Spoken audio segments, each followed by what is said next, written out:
things went down the way that they did because of what they denied about their own cruelty, about the ways that they gaslit you, which left you shattered. And then they couldn't face that because people that are not integrated do not want to look at their toxicity, their deliberate cruelty, their icy disposition, their vicious, covert energy, because that would fragment them. So they put that onto you. Unfortunately, Earth Angel, many of us have PhDs in learning how to shut down because we have had so many needs unmet and so many people stare through us. I was in a brilliant session with a brilliant therapist, and we were processing through some of the shadow work, and she's a channeler as well. And just my God today, I feel so grateful for the beautiful people that God has brought into my life. But she was channeling, she was just on a channel rampage. And I know as a practitioner myself, when someone's doing that, you step out of the way. And she said, who looked through you? Now, I have not shared with her at all. The work that we're doing has nothing to do that I was aware of with some of my history. There have been times where I've shared my history or things of my father or whatever with people. I didn't share a single thing with her. So that's why this channeling was even more brilliant. She was like, who looked through you? Who came to the door and looked through you and then looked through you for years and didn't discuss with you? And I was like, oh my gosh. And I had really actually in the last couple years stopped sharing about my father with anybody that was supposed to be a practitioner with me, because I ran into a cluster B personality who was trying to weaponize some things regarding my father. It actually worked out great in my favor when she did her big shenanigan drama fest that they love to do. My father showed up, and she predicted it in a way. The day before, as we were going to the place we were going to, she wrote down something about the River Nile, and the next day her family says, we feel like you were Moses, which was my father's name, dropped off in a basket on our doorstep. And then her patriarchal figure, her uncle, takes a picture of me from behind, doesn't tell me he takes it, sends it to me later. I'm wrapped up on a blanket on a cold, blustery day out on a balcony overlooking the sea. My father's house was steps from the sea. You could see the sea from his house, from the Widow's Peak at the top of his house, and also if you walk down the road. And I knew when he sent me, my blood went cold. I knew when he sent me that picture that it was my father saying, I know what just happened here. I didn't think that that person was that dangerous, that toxic. Sometimes we can be ambling off the side of a cliff as little doting children, and our spirit team and our ancestors really are looking out for us. Apparently, she was probably far more dangerous than I realized, or and not dangerous in a way that was like Ted Bundy. They said she's dangerous because she was unaware of her diabolical shadow. That's when people can be really dangerous. If you really want to study more about that, I highly recommend Queen Cup teaching you about your shadows in ways that I am not gifted to do. Another thing here, quick message. Sometimes people be very jealous in the gifting in you, Earth Angel, but they don't realize they all have their own giftings too. That's why I don't get lost in deep jealousy. I don't know if I ever have, because I've always been able to see clearly that we are not alike to any degree, and we all have incredible giftings. And even that cluster B, even the person that this initial message is about, a different person, my experience with these people is that they had great giftings in areas that I wasn't gifted in. I just happened to be gifted in the way that I am, and I didn't want to unalive them or gaslight them or abuse them because they were gifted in ways that I wasn't. One of them had a great acumen in a certain way. One of them had a great intellect and could do wonderful things if she could channel her nonsense into another way. That I could see even in the midst of their nonsense and the height of their toxicity, how they were more gifted than me in other areas, yet it didn't strike envy in me. But that's because I've done my work and I'm balanced. Maybe that's something you can relate to, you see. Maybe it's something you can relate to. There have been so many people around you that are so jealous of you, and you're looking around like, oh my God, but you're great at this, or you got this thing, and that's a thing I'd never have, and I don't even know where to begin with that. And so it was so strange to me when God would put me around these people that were so envious of the gift I have, which has to be about clairaudience and intuitive giftings and various things. I am the ocean. I'm able to be one with emotions specifically. I'm not scared of them. You know, I've talked about this before, but I remember falling in love with my husband before he was my husband. He was just someone I was seeing. And you know, we all have our playlist, right? So on the playlist that night popped up Frank Ocean's Swim Good. And I remember knowing in that moment, whatever was going on between us, that this was love in a way that maybe I'd never experienced it before. I would say, honestly, getting to know all about me, I was far more comfortable with women. If you would have told me I would have married a man, I would have laughed at you. But also, if you would have told me that I would have known the most peace in a relationship that I've ever had, the most equanimity, even when it's not been balanced and he's been an ass, because hashtag your spouse, partner, whoever you choose, is not going to be perfect with you. And you're not perfect with them or for them either. And I think that we have this really kind of saccharinely sweet idea of what relationships are. And I'm so grateful for exactly how my relationship unfolded, because I feel like it was a spiritually arranged marriage, because it wasn't what I would have chosen. Okay. What I was choosing was whipping my ass. Literally. What I was choosing was crushing my spirit repeatedly. And God was like, you're such a sweet little soul, Monette. You do deserve to know peace. And that means you have to do something a little differently. When that song came on, and I just thought it was another day of foreplay, another night of things that are going to go very right. And I heard, I'm about to dive in the ocean. I'm about to swim from something bigger than me.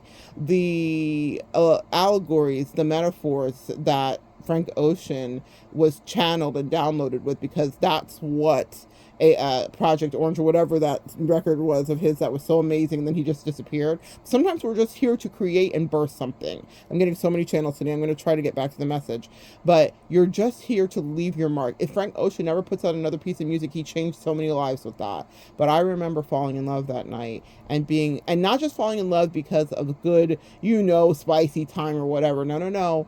That was there, but that wasn't it. There was something that my angels were saying, get ready for the shift.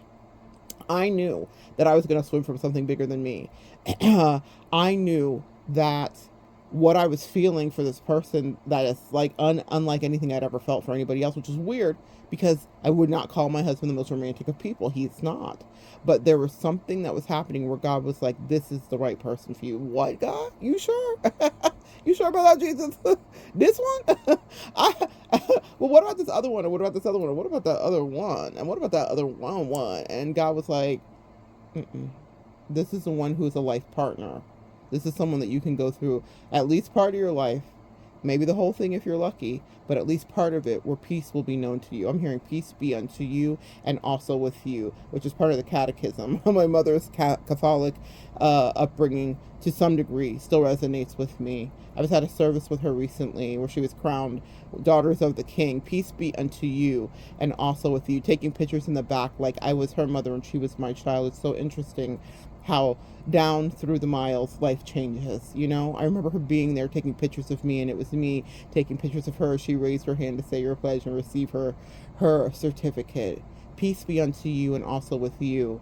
God wanted me to have peace, and he knew that no matter how much I love women, that for whatever reason that wasn't on the bingo list for me at that season. It doesn't mean it can't be part of my reality, y'all. If you know me, you know me. I leave room for opportunities, but I understood what a life partner was in reality, and that swimming good was what God was requiring of me.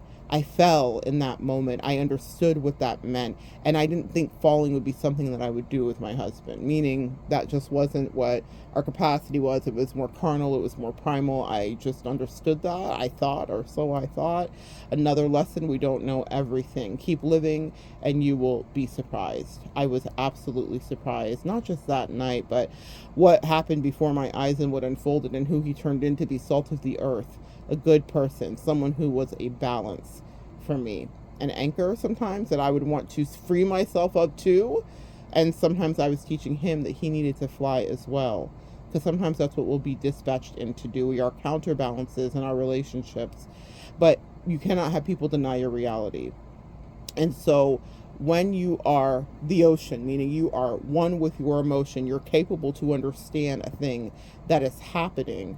And if someone denies you of that, then it will set you back. And what this brilliant therapist was doing was saying that there was someone, she just locks into this channel who had stared through you. And because of what I had gone through with that cluster B, I had just decided I'm not going to share anymore about with practitioners about what my wounding is. If they channel it properly, then God bless, and we'll work through it. Well, today, the work through was through worked.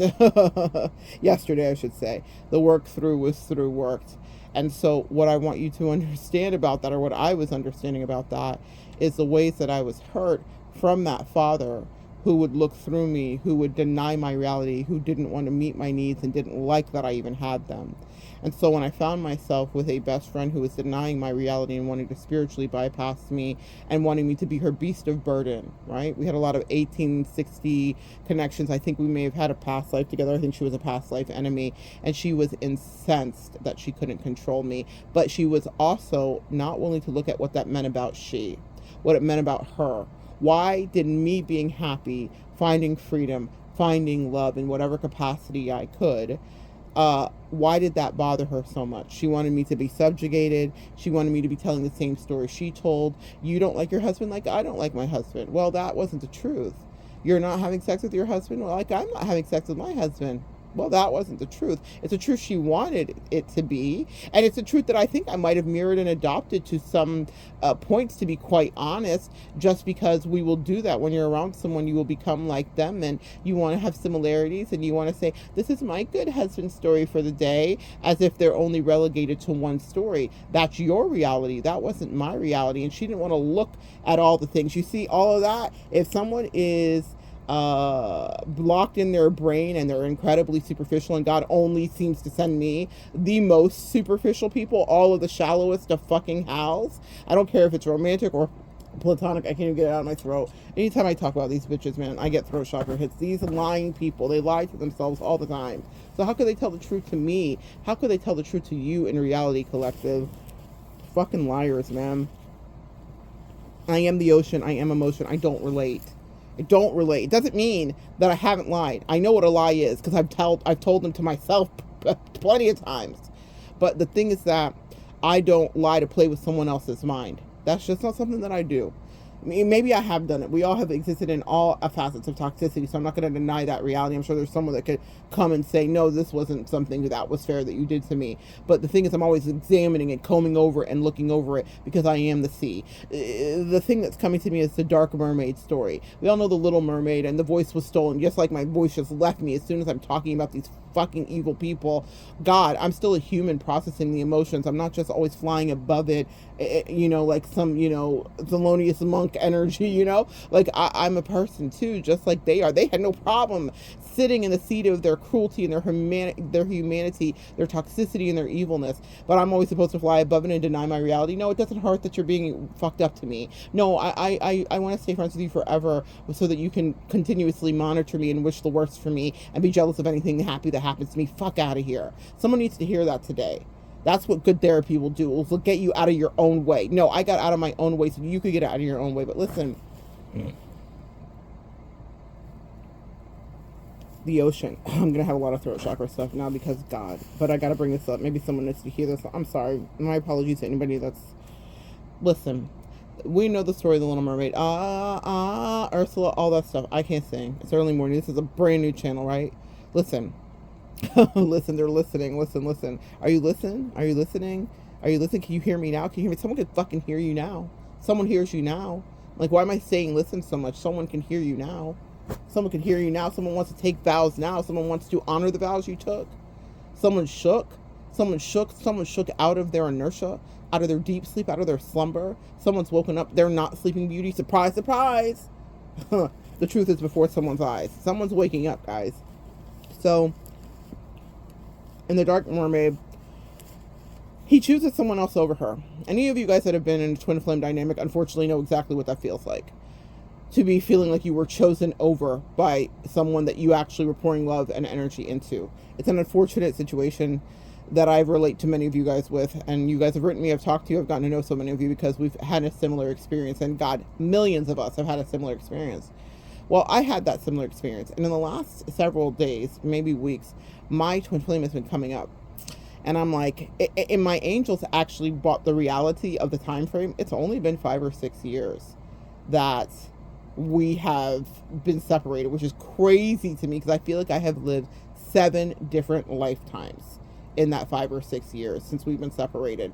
I have traveled internationally. I've had several girlfriends. I have strengthened the relationship with my life partner. I have gone through literal near-death, I can't even say it, death and life, near-death experiences, cycles of them. I thought it was just one and done. Like, if some, you know how they say people send you like death magic? Well, if they did, man, I was dodging it like Neo in the Matrix, but that doesn't mean that I didn't feel it, that I didn't have to lay in hospital beds, that I didn't have slow recoveries, that shit wasn't excruciating. The way that I had purged through and alchemized whatever the fuck that hit was from someone that didn't like me because they didn't want to see who they weren't. This is my twin flame, right? But that energy has come up to me recently, and I haven't had the same hatred, but I don't want to see her. Like, usually it would be just hatred, right? But my angels were like, Monette, it's only been 5 or 6 years really since that happened, and you have turned into a whole nother person. And there are people in your past, guys, that you need to understand are still stuck where they are. But what catapulted me on this journey, like many of our twin flames journeys do, they're catalysts for spiritual awakenings. They're not supposed to be your identity. And so I hope, if nothing else you take from me, I am the living proof that I did not make it my identity. I've taught from it, I've transmuted it, I have shared it to edify and uplift, but I didn't stay stuck. I didn't wait. You don't wait and you don't hate. A wonderful reader friend of mine says that. You don't wait and you don't hate. And I love that. That's her phrasing, but it's the truth.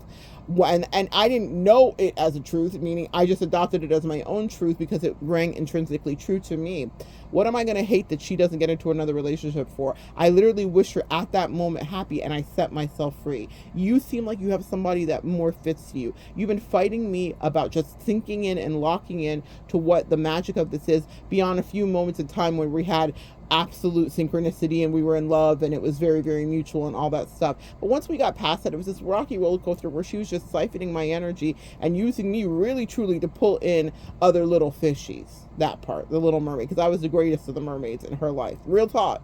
There's some people, guys, that will never get over you. They can act like they did, and it's not that I'm saying you should want that, but it's that you need to know that about who you are. I know how I show up when I love. When I say I'm the ocean, it's the deepest love, it's the best love, it's the best love making, it's all that. It's not about expert skill and the Kama Sutra and all the other stuff. Can you be more adept? Certainly. Can you learn a couple of tricks? Absolutely. But the thing about an Earth Angel is we know it intuitively. So you are understanding each new partner differently. When I was swimming good with the person that ended up being my life partner, I wasn't that I had to read 17 books to figure out how to do that. We had a natural chemistry and synchronicity. But when I was falling into love with other people too, the same thing was true. You learn someone else's DNA in their body. But that's something you do. It's one of your gifting. It's probably one of the reasons that people have been jealous of you, okay? Anyway, I don't know who needed to hear that. If you're getting back out into the dating scene or whatever, you'll understand what to do with the next person that's right for you, and probably will be the best experience that they've had. And I don't just mean sexually, guys. I mean sensually. We are sensual. And that you may never have to touch someone sexually and they can still not forget about you. That part. That's a fact on a fact, okay? I know that in my own personal life, but I also know that it's true for the clients that I read for, because I am you and you are me, and that's why we relate together this way, in this kind of synchronicity. But the Little Mermaid, Dark Little Mermaid, boom, boom, boom, back, and we're back. So it's not just a voice that's took. In the dark version of the Little Mermaid, he chooses someone else over her, does it in her face. He's not tricked like in the Little Mermaid that we know. He just does it like your twin flame did. Like your twin flame was flying in your face and so scared of the real deep love, the depths of the ocean, that they're like, I'll pick this shallow thing. Also, another message that came through last night, don't leave your 20%. Don't leave your 80% for your 20%. Nobody's ever going to fulfill you fully. Y'all hear me talk about my life partner. My life partner and I do not see eye to eye in so many ways. but I negotiate when I need to negotiate what feels right for me. My life partner doesn't like travel at all. And I'll tell you guys something that may be eye-opening and maybe appalling to those of you that are indoctrinated to more traditional relationships. I said to him, hey, there's some travel stuff coming up, and I would, I'd love for you to come with me if you want to. But that requires him to do some clerical things, and he never wanted to travel. He's a homebody. He's a Capricorn. I love that for him. He's very grounding. It's wonderful to come home to him. That's something that's very good for my soul, because I am a traveler. I am a grid worker, and I do go abroad, and I could be gone for weeks at a time. So I love the connection that I have in the relationship I have. And what I mean by that is not a lot of men could handle that, and he's very self-sufficient, and I don't have to like baby his ass and make 27 freezer meals, even though I do if I want to, but it's not a requirement because he's going to be all right. I'm so grateful, guys. God knew exactly what he was doing. When God said, I'm arranged marrying you, he meant that. And I said, you know what, Jesus, you do you, because you always do it. You do your big one, because I do not have the the infantilized man that a lot of people talk about on the TikTok and the For You pages, okay? That doesn't mean he doesn't have man moments like that where I'm like, didn't I just write the list? You calling me about the list that's in your hand? He's still a man. But what I'm saying is, on the grander things that work for the life that God is setting me up for and that I inhabit, those are not the wars that I have to fight. Thank God. There are other battles. There are, but those are not it. But I was like, listen, and I'm just going to say this. So like, get ready to clutch your pearls. I said, I would love for you to come with me, but if you don't want to, you know me, sweetie, I will manifest a girlfriend like that, lickety split. Meaning, I don't even have to try. Meaning, I'm not a person that's like, Nam Yoho Renge Go, specific person. I don't give a damn. Honestly, I'm more like batting them away than I am like, please come to me, ma'am. But what it is that I know my vibration and my frequency. I attract very easily. It's not just a mantra at all. It's truly my reality. And so I said to him, I would love for you to come. I would love for your aunt to be in the back of my when we're on an island somewhere. I'm sorry, y'all. Let's just keep it a buck. We are carnal, right? I said, I would love for that to be you, baby. But if that's not what you want to have happen, then you know me, Captain. I will manifest it even without trying. And at this point, at this time of the year, whatever the thing is, I will be there with somebody that that sits up with me on a beach, and I'm fine with that. But you decide. I'm giving you the option and the choice here. Now, I always do that? I wouldn't say that I always do that. I'm very transparent. That's the agreement we have in a relationship, because I decided I don't want to be anchored and locked into toxic monogamy. Okay, another word, another exploration, but because that just didn't work for me. Okay. Also, because when you're not getting your needs met, guys, this is another thing. You're allowed to negotiate whatever you like. But what people are scared to do is say what they really want. Then they go out and do all this wild stuff, and then they're hurting people's feelings, and they're racking up terrible karma. And they're like, why isn't this working? Well. So my husband looked at me and he said, okay. My husband, who was refused wanting a passport, refused all of that. He said, all right, this year, I'm going to get my passport. And we did the process. And that means he took the initiative, meaning I didn't have to like hawk him down and be wifey. Because I was like, how bad do you want it? You show me, because I'll never mention it again. And I'll be titties up with a friend. You tell me how you want to do this. The reason I say this to you guys is because, first of all, you have the autonomy to do that. Second of all, that's your Black Lilith energy, whether you are heterosexual or bisexual or lesbian or whatever. If someone's not meeting your needs or doesn't want to work with you, then how are we sojourning life? If that's a life partner and he never wants to travel with me, does that mean I never travel? Can you imagine? I've been with this guy for 15, 16 years. What if I would have locked myself into toxic monogamy? And this is what I mean by that, where I'm like, okay, well, you said we can't go, so I'm just not going to go. Fuck out of here. I'm not holding back my life. God has a life and a plan for me. Also, God has a life and a plan for him too. He has traveled with me at sometimes, and everywhere we go, he's absolutely adored and loved. I'm like, baby, you have your own giftings that you should take with you however you want to. But I'm thinking about Wizard Liz, but I'm not going to do it for you or platform you to do it. You're going to have to show me you want to do it. That part, okay? So what I tell you that is that I didn't sit here and twiddle my thumbs and waste my life away. Just because God arranged marriage to me doesn't mean that everything was worked out perfectly. Sometimes God leaves some of the things up for us to figure out and see. And he was like, well, if this doesn't work for you, how are you going to handle it? Are you going to do it with integrity, or are you going to move like your narcissistic father would have? Period. And that's what I had to integrate. Are you going to Be honest with the people or the women that you date. Are you going to be honest with your mate that I gave to you and gifted to you? This peace be unto you? Or are you going to fuck it up because you want to be carnal and go to that lowest vibration in you? So whenever anybody outside wants to castigate me or cast judgment, they don't know what I went through or what I had to do, and their cowardice asses are sitting in their toxic monogamy because they can't open their lips because they are so afraid of what it won't look like. And I don't give a fuck. If my man was like, well, I don't like this. But the thing about it is we talked about it before there was even a marriage. He said to me when he started getting serious about me, you're bisexual. What does that mean for us? Well, it means I still like women. I still like cha-chas. I don't know what to tell you, baby. I'm not stopping that, but I do love you and I will be committed to you. Are you comfortable with me seeing women or dealing with women? A real conversation was had. Are you comfortable with me seeing men? He said, no, man. I said, got you. I got my macros filled on protein. Excellent. But are you comfortable with me? He said, yeah, I'm fine with that. And then we had to rework it and negotiate it. There was a honeymoon stage. I didn't give a damn. I was super happy with him. I didn't care. But then when there were some needs that weren't met, I was like, okay, we need to reassess here. Now, I don't immediately go to divorce. I'm very careful about what I say or speak. But I was like, if this is not a need you can't meet, and this is not something that's fair for you or it's a deal breaker, then that's okay. And we can go our separate ways. I wasn't giving an ultimatum of like, come chase me and now give me my way. I wanted him to feel seen and supported and not to feel played. And so we negotiated. It wasn't easy, guys. It's never easy, but I am the ocean. So I was like, here's the emotion. If you want to dive with me, apparently from that first song that I heard, if you want to dive with me, you can dive with me, baby. But also, I'm too rich. I'm too much goddess energy to not have needs met. So when I also have people that want to play in my face and withhold even after we've agreed to something, I'm like, if I'm not accepting that from my very own husband, why would on earth I accept that from you? If I'm not accepting that from friends or family or whatever, why do you think you're so special that you could come and play in my face and withhold from me and I'm going to be like lavishing you and loving you? Fuck out of here. I don't even accept it in my own actual sanctioned relationship that I'm going to stay stagnant because you want to stay stagnant, whether it's travel or having outside connections or whatever. I said, well, how can we do this where it's respectful? I chose to break the generational curse and not be my father and be transparent with everybody, even if it costs me or I lose out on things in reality or people are judgmental of me because it's something they can never see, but they're stuck in their misery. I don't know who needed to hear that today. You make your relationship work for you in whatever way. Back to the Little Mermaid. So the twin flame shows up over, right?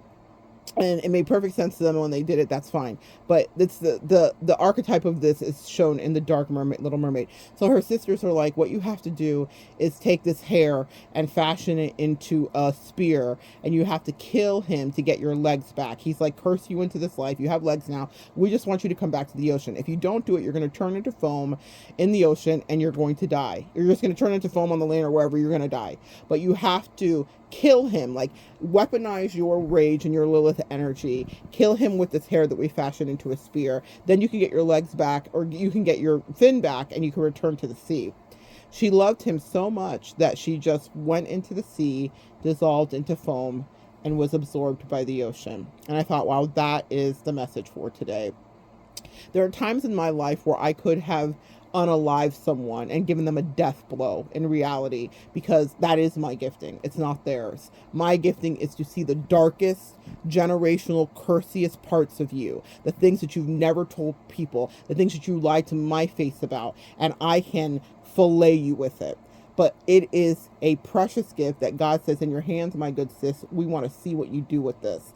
Are you going to use it like a shiny, evil weapon, like a lot of these villainous cluster Bs and coverts and narcissists would do because they love power to hurt people? No, that's not what I do. Instead of weaponizing the evilest, ugly truths or ruining people's lives, you know how many people that I could have just been telling like their real friends and family who they really, really are? I just bow out gracefully and let them discover that they're dealing with whatever monster they are, and they will eventually.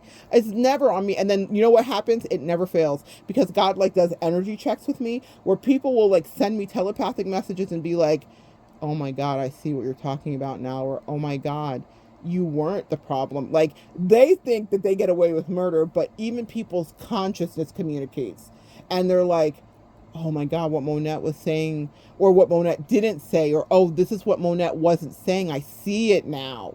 Yeah. Sometimes people do see it now. They also will have people that will enable them and whatever, but there are usually someone who's like, feels like they're in a horror movie when they look at their friend or their lover or their spouse and they're like, You are evil. Anyway, that I am the ocean, one with emotion. I chose that with my twin flame. I loved her so much that I was like, I don't want to hurt you just because you've really, really broken me. And I know I'll have other lovers and I'll have other experiences and I already have a life partner. Like, I had so many beautiful, rich things in my life, even at that time. But I didn't want to go toe to toe with her. And a lot of people that are insane and have whatever mental illness or whatever level of cluster B or narcissism feel like, oh, Juan, you're so scared of me. And I'm like, I'm scared of me, sweetie. You are a non-factor to me. My rage and my real level of toxicity honed in the fires of Mordor with my demonic father, that scares me. My shadow scares me. Not any petty bullshit Dollar Tree witchcraft that you're doing. That's nice. But truly, how that glances off of me, it's not me talking shit.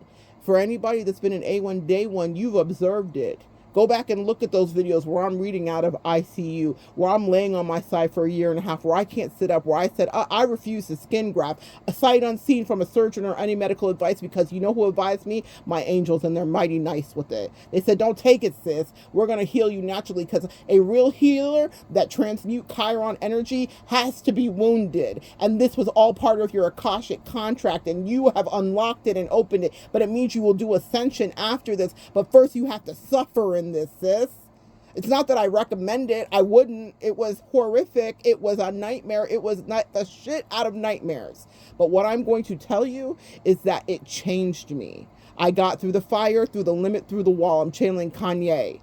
I got through something where people said you wouldn't make it another day, and I don't give a fuck what they threw at me. It was God who carried me. That footprints in the sand, it was right there. Why did you abandon me when I was in excruciating pain, when my body was splayed open, when I was going insane? I didn't. I was carrying you, sweetie. You wouldn't have made it through if I wasn't there. That part, I want to just give a little thanks. You guys need to understand, it is bigger than us. This is a cosmic contract. We are waking up, and sometimes pain wakes you up. So instead of stabbing my twin through the heart at the hardest part, when I knew that the rest of her life would be misery, like I knew. It wasn't what I wished for her. I didn't have to do contracts with her.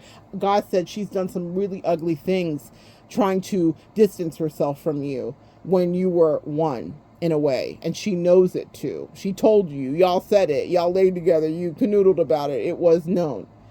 But now she wants to be regressed and be back in a cool kids table, and those cool kids are going to cut her throat. And I said, I know. And I said, can I warn her? And even when I tried to, it backfired on me. And God said, have you learned the lesson? Can you leave now, sweetie? And I did. I left her to her own devices and to those murderous, vicious bitches that she had chosen over me. I couldn't save her and protect her, so I returned myself back to the sea.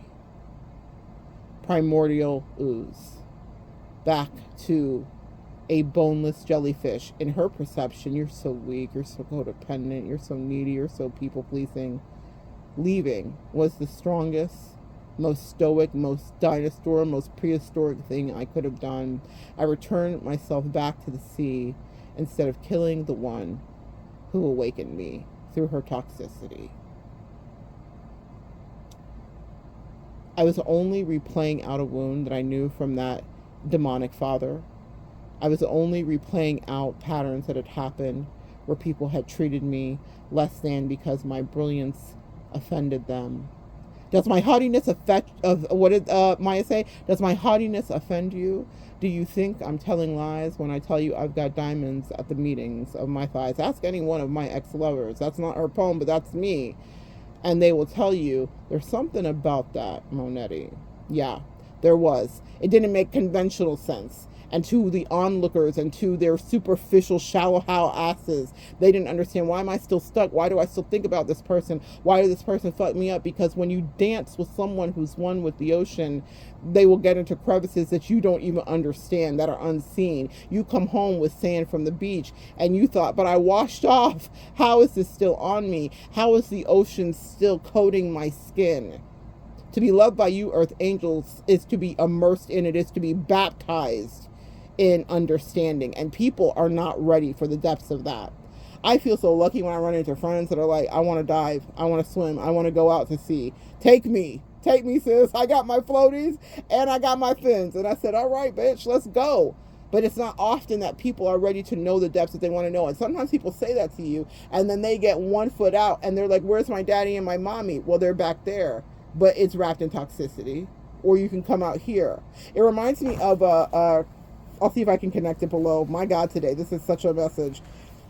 This guy, Timmy, was found a few miles offshore by a fishing boat. He's in a unicorn. And they're like, what are you doing out here, buddy? He's on a floaty, a unicorn floaty. We are the unicorns, guys. This is an earth angel if ever there was. And he was protected that day. And he was like, I'm fishing, man. I got a shark on. You got a shark on? They think he's full of shit. Before they're like, do you want to be rescued? They asked him. He says yes. He's like, but if you pull me in, do you have a rig? Before you even pull me in, do you have a rig that can connect? If y'all have ever done charter fishing, they tie a rig around, like a belt around you, and they connect it to the boat. So like when you're really having a hard struggle with a fish, you can capture it. I won most unusual fish when I was a kid. I would do these charter fishing things in the Keys, and I never caught fish. My weird ass, I would catch stingrays and octopus. Hilarious. Oh my God. Oh my God. Stingrays are about a backbone. Octopus are conniving energy, also associated with spider rays, even though they're brilliant, intelligent creatures. But octopi have become a totem for me when I'm dealing with fucking crazy people that want to fucking suction and attach to me, but don't, and they want to fucking stick their beak through my head and extract all of my energy and like copy and paste me in or destiny swap with me. Octopus and I have an interesting relationship, but they always show up to warn me when I'm in danger now. Thank you. I've made peace with them. But wow, I would actually catch octopus, and I still do, apparently. That's why I have to be very careful. When people are like, oh, I love you. Oh, you do. Well, let's see what fuckery this is about to be. My God, I totally forgot that. I always remember the stingray. I would catch octopus too. Wow. Why were those things attracted to my hook? I'm shook. Even today, my energy was pulling in things that were weird. Anyway, I remember struggling with a stingray for a very long time. They suction to the bottom of the to the sea, and so it's really hard to pull them up. But it took hours, and I got it. Anyway, that's why I won the award, because they watched me fight. But I had that belt on, so they put this belt on Timmy, right? And they bring him up, and then he's like, a true unicorn. He's like, don't lose the floaty, guys. Don't lose the floaty. Meaning he didn't want to lose his unicorn. I'm definitely going to connect the video below, because it's really like unbelievable. It sounds like I'm making this story up. What a tall tale. You know, if you've ever read any of the books, you know, from Hemingway, the Man in the Sea, all that stuff. Moby Dick is what I'm thinking of. That's Hemingway, who lived in Key West. I'm getting a lot of channels in Key West right now on the Keys and all that stuff. I know it's where I grew up, but that was a major thing for me. Anyway, go to Hemingway's and have a drink. It's a good time. But this guy was having his Man in the Sea, Moby Dick moment, okay? I'm mixing up the books in my head. My angels are like, they're like, I'm trying to get it right. I was probably coming up in the message for a reason. Anyway, someone needs to check that out for some reason. But he was having that moment. He gets up on, and they're like, this guy has to be full of it. But he literally, they pull it to the boat. I don't know if they brought it on the boat. I think they just pull it enough to get pictures and they released it. But he had on a huge, like, I don't know, a 12-foot shark that was literally taking him out to sea to have him for lunch. And divine intervention, you know, we must have needed to believe in magic and miracles, and so the video was made and he was rescued. But he was fishing at the beach on a floaty, probably a few feet out, and hooks a shark, and that shark drug him miles out. And if that boat wouldn't have been there, he would have probably died out there, either eaten by the shark after he got him far enough to be like, now I'd like to have a snack, I'm tired, or he would have just cut the line and then been floating out in the middle of the sea and hoping to be rescued. He didn't cut the line though, and I thought that was really interesting, because his common sense could have said, cut the line and stop this is insane, you're like a mile out, you could swim back at this point. But he was going for the ride. He was truly a fisherman. Anyway, sometimes I've been going for the ride too, and God said, will you cut the fucking line? Oh my God, that's the message, guys. Oh, I love my angels. I love you guys so much. That's the message. What I learned from dealing with so many toxic people is to cut the line. I used to go for the ride. I used to be Timmy on the fucking unicorn. Let's just see where this takes us, for the plot, as the kids say, right? And now my lore is, I'm a line cutter. People could call me a heartbreaker. They could call me a pump faker. I don't give a damn. The way that when I see that octopus or that stingray is about to drag me, see, I would fight. Oh my God, all my life I had to fight. I had been ready to fight these things all my life. Like, oh, I could bring you in the boat, and I could. But they were out of their natural habitat. They didn't want and mean me no good. And then you get a stingray up on a boat, and it's thrashing that stinger and that barbed tail around. That stinger and that barbed tail is what killed my favorite person in the world, the crocodile hunter. He could survive everything, and every venomous thing, was bit by everything, and wrestled with freaking dinosaurs. But a stingray got him. And my dumbass thought, I'm going to bring you up on the boat. And when I saw how that tail flipped, I was like, oh my God, that's serious. Those are daggers in that tail. Wow, God, y'all are really taking me through. But see, I wouldn't cut the line. I was just like him. I was going for the ride. I was going to bring that thing up if it took me 3 hours. Everybody else is catching fish. And I was wrestling with one stingray. So what I've learned now is, okay, I've caught a few in my life. I brought them up from the bottom of the sea, but it still was dangerous for me. And now I'm a line cutter, and that's my reputation. And I don't care how people feel about it. Monette, cut the line. I mean, I did. Because when I said, do you want to deal with this, or do you want to spiritually bypass it? Do you want to deal with these emotions? Do you want to do the spiritual work that I was brought in?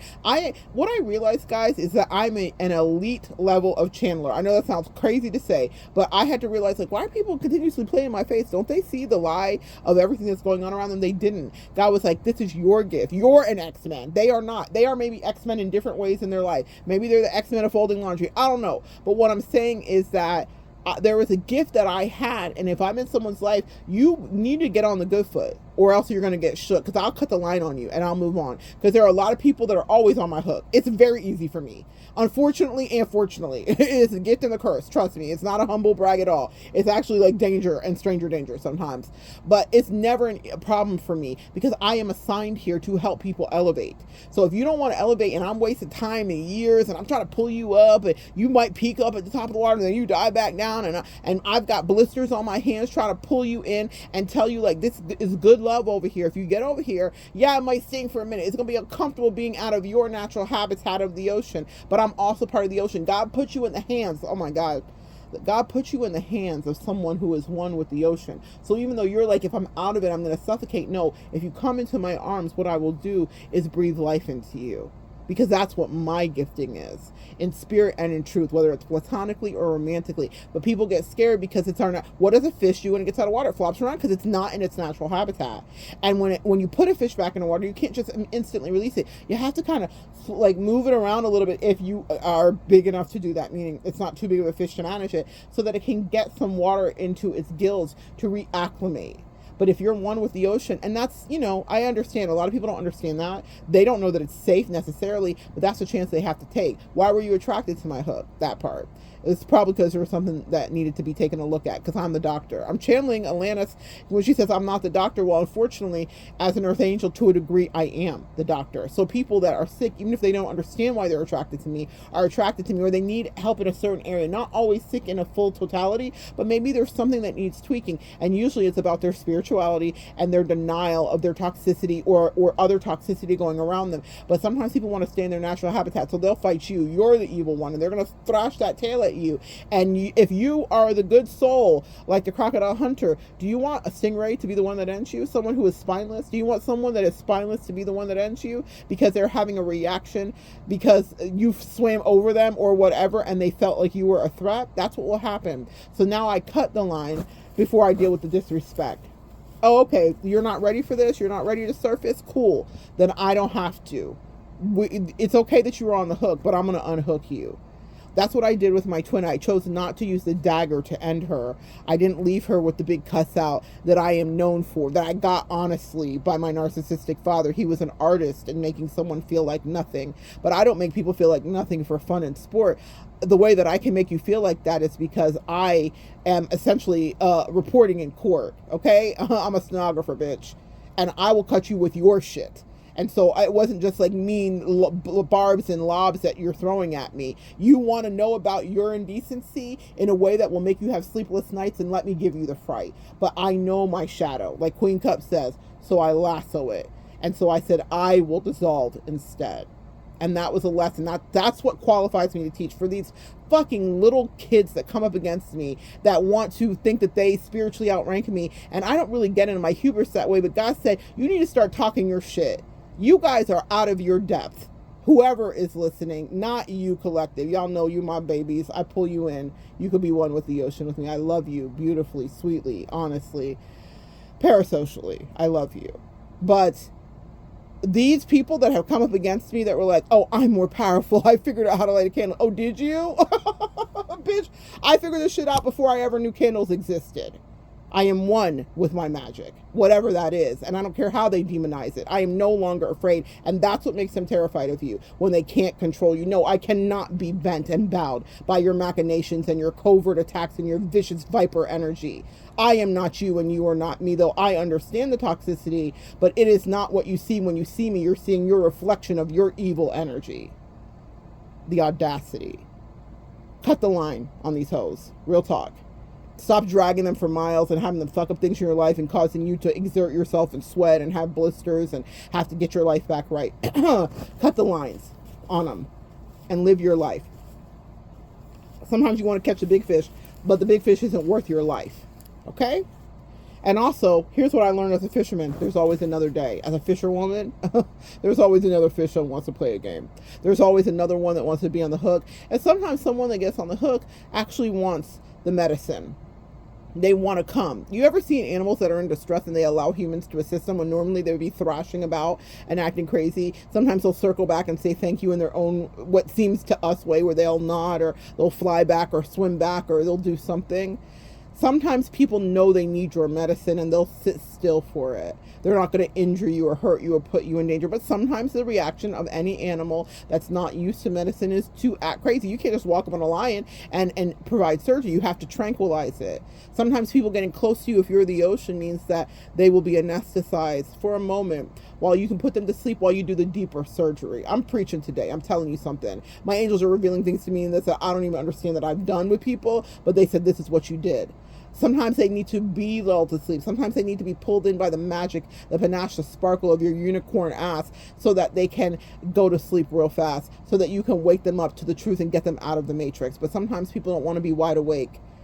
They want to come to you, but you are the dark horse. Are you ready for the perfect storm? Because once you're mine, there's no going back. And it's not because you're on demon time. It's because you're one with the ocean. Are you ready for a tempest that rages at sea? Are you ready to be Lieutenant Dan on that boat with Forrest Gump where he's making peace with God? I know you see me seeing you, and I know that I'm seen because of you, because I'm up here on this mast and you could have thrown me off the way you wanted to, but you let me have a reckoning with you. You are the storm. The storm is you, but that means that people will have to submit. You cannot outstorm the storm. It's going to whip your ass. And sometimes people have to submit if they want to get that next spiritual path. And if they don't want to submit, then they will be stuck in this infinite glitching loop. They've been showing me infinite glitches of money loops lately. I had a weird thing happen where I was like, whoa, okay, y'all, I know that I'm not in the matrix, but you all take me to places where it just freaks my mind out. But they said that people will be stuck in this loop of insanity where they're like screaming and running down the hallways of their life, and they're pacing, I heard a reader say this, pacing the hallways of their mind because they are so beside themselves that they didn't realize in time that you had the medicine to heal from the divine. My God, that's the message. That's it.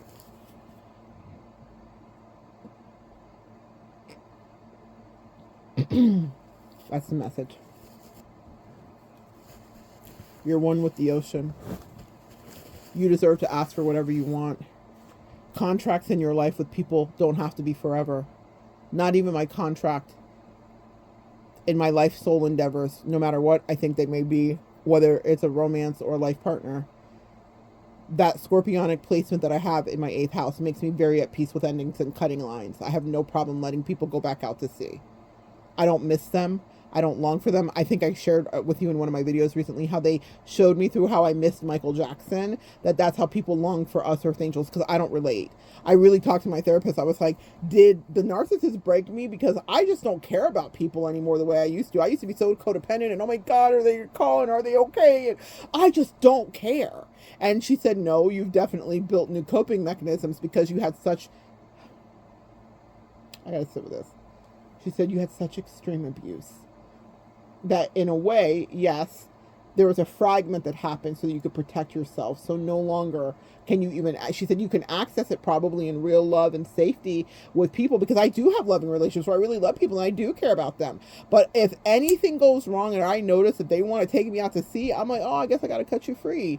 And I just don't connect the way I used to. But she was like, you were so abused that you did develop the safety mechanism where you are no longer, I don't feel the things I used to for people. And I was worried about it. And so my angels allowed me to feel a longing for Michael in his absence after the movie and all that stuff. And I think I talked about it in one of my videos, but where they were like, this is how people feel about you when you leave Earth Angel, because they can never forget you and they long for just the sweet scent, the energy, the taste, the connection of you. And I thought, that's crazy, because I don't think about them, so I think they don't think about me. You know, that's my human folly, right? And I always tell you, like, oh, guys, no, they still miss you, whatever. And I say that because I'm a teacher and I'm mandated to, but I don't connect with the feeling, just to be very honest with you. And I probably can't, because for the way that people want to never leave and from up underneath my titties, it astounds me. I'm like, how you treat me so crazy in front of my face, but now you want to like firmly like go to bed under my titty. I do not understand. It reminds me of seeing somebody, and we were sleeping in separate rooms, and some girlfriends, a lesbian couple that I know, came over to visit us. We had like a Friendsgiving, and they didn't believe it because of how cuddled up and cozy we were. So they literally went upstairs. They were looking to buy a house here, so they were like checking out houses, and they liked the house that we were in. So they went upstairs, and later my girlfriend's texting me. She was like, my wife was like shocked that you guys were in separate rooms, but she's like, not the way that that girl was up underneath your titty on the couch. Like, you guys were like, we weren't even like, they're a married couple essentially, or they're engaged at the time, but they were sitting like akimbo of each other, like a good, you know how when you're really married, y'all know you're not up underneath the person like that anymore, but they were sitting like aside from each other, right? And me and her were like, you know, breathing each other's air as one. Okay, she was like, it made no sense to us that you guys were in separate rooms. I was like, yeah, she was playing some kind of game. She didn't want the medicine. And I'm not talking about in a weird way or a sexual way. I just mean, she was running. She was taking me out to sea. I said, bitch, that was an octopus on the line. I said, I'm gonna have to cut this bitch. You go be free and hide in whatever rocks you want to and be with the demons that you're used to. It's not me, sweetie. I'm an expert fisherman. What did God say? I will make you a fisher of men, but I need a fisher of grown-ups, not babies, not people that are tucked up underneath their mommy. I was like, I don't know what this is. Yes, I am equipped to understand it. My twin flame. Also, guys, there are things that are looping, infinite loops. What I experienced with that person I just spoke about is exactly what I experienced with my twin flame. The same triangulation, the same, they needed everybody else's advice, the same, they had everybody else in their ear about how they could spend the rest of their life in happiness, and now they're in infinite loops of like, why didn't I choose the right thing? Because you're dumb, because you didn't want to, because it's not like I didn't spell it out for you. For my twin, she was definitely spelled out. I was a little less patient, a lot more less patient with the other person, because I could see she was karmic pretty instantly, but with my twin, I specifically, it was spelled out, and she knew it, and she was saying it back, and rinse, repeat, and blah, blah, blah. But I was like, girl, I've already done this. Sometimes you'll be like, didn't I pass this test? And when I realized that she was just like, I will never talk to my twin again in my life. Like, she could be dead, she could be alive, I'll never know. And God knew that. But he was like, you still have some stuff, some pain in there to work out. So we're going to bring it up in this other person who's a karmic soulmate and here to just test you. She's horrific. You're going to hate her when it's over with.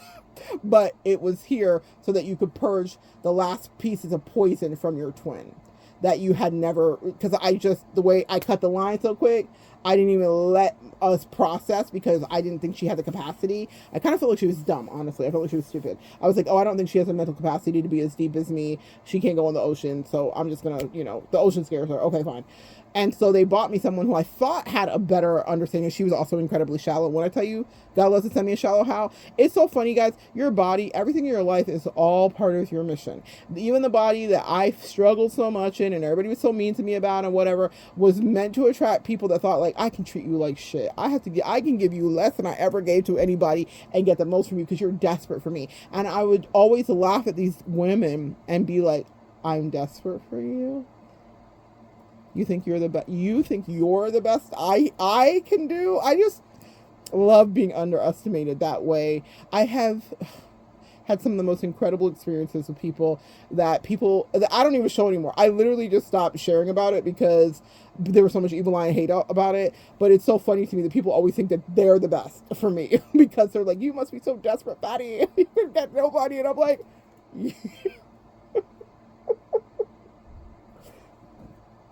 whew, that's a little joke between the universe and me. Whew. Anyway, guys, your body, that's what I've learned, is my body was used as part of my Akashic record lessons with people. So whether it was lovers or friends or people that just thought I was someone they could take advantage of, people are like, oh, I'm going to get a bag off her, I'm going to do this, I'm going to do that. And they might even get that. But once I'm in your life, what did Katie say? Once we connect or whatever, once you're mine, there's no going back. Once someone does extract something from me because they think I'm a lick, now I have access to your Akashic records, and that's it. Now you are dealing with life in a way that you don't even understand. Now I'm going to be exposing things that you never wanted anybody to see. Now everyone else around you is going to see truths and realities that you've been hidden and have been suppressed. You might get your little 1-2 off of me, 1-2 step. You might get it.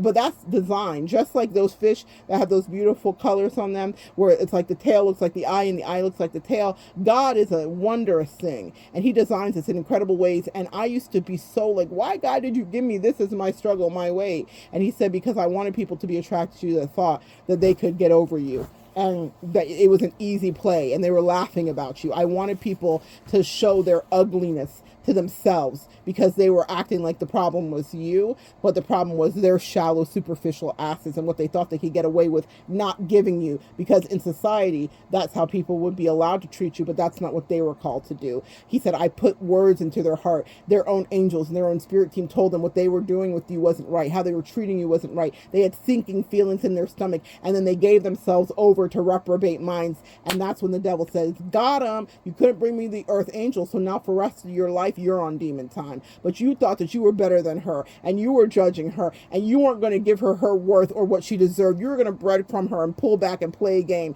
and now she's stuck in your head, and you're on an infinite loop, and now you're insane, and now people are treating you and judging you and castigating you and pushing you away like you are the one that is the ingrate or the one with leprosy or whatever. You judged her superficially, and now you're being judged superficially, and that's the quick exchange with the Akashic Records game that happens when people get into your fear. And you're like, well, why do they get to treat me like that? God, why do they do that? Those were questions I used to ask in my 20s. Now I laugh quietly when people are playing in my face. You're better than me. You're giving me less because of what I look like. That doesn't mean that's not what society says. You're right if you're in the Matrix. You're wrong when you're on the Akashic. You see, it's a different vibration, different frequencies, different realms in reality. But people that are superficial are in the Matrix, so that's all they can see. Well, in the Matrix, this is what I can give you. Your worth says, and I don't really have to treat you right, and I don't really got to like really give you what I said I was going to give you. You're so desperate for me, right? That's what the Matrix says, right? Well, I'm the wrong fat bitch. What did I say? Right color, wrong ear. I'm the wrong one, because even though I've been this, and I'm here, you can get with this and you can get with that. Even though I've been this, it has been really a trap for many that want to come into this ocean and think you know just come out for free. Even if it looks like you absolutely played me, let me cut that line and let you go back out to sea. And when you look back, I wonder if you don't see things differently. You are the storm. You are divinity. You are the challenge. You are the medicine. You are the foam that returns back to the sea, because you always choose love. You always choose peace, but that demon and that shadow's in you. You just keep it on a leash. And that's what people don't understand about you.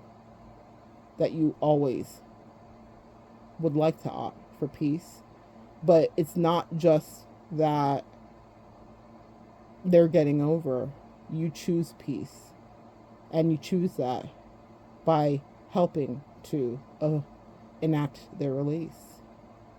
Cut the line and let them drift. The thing about a cut line is there is no resplicing it. Any fisherman will tell you that. It fucks up the whole thing. You cannot reattach what's once been severed and broken. And if they didn't want the medicine then, God will find another way to get it to them, I guess, or another homie, lover, or friend, but it will not be with the potency that is ascribed to you. Because Archangel, when the medicine's in you, there's a very specific way that you heal. For the people that were in your life, there's a certain thing that you do.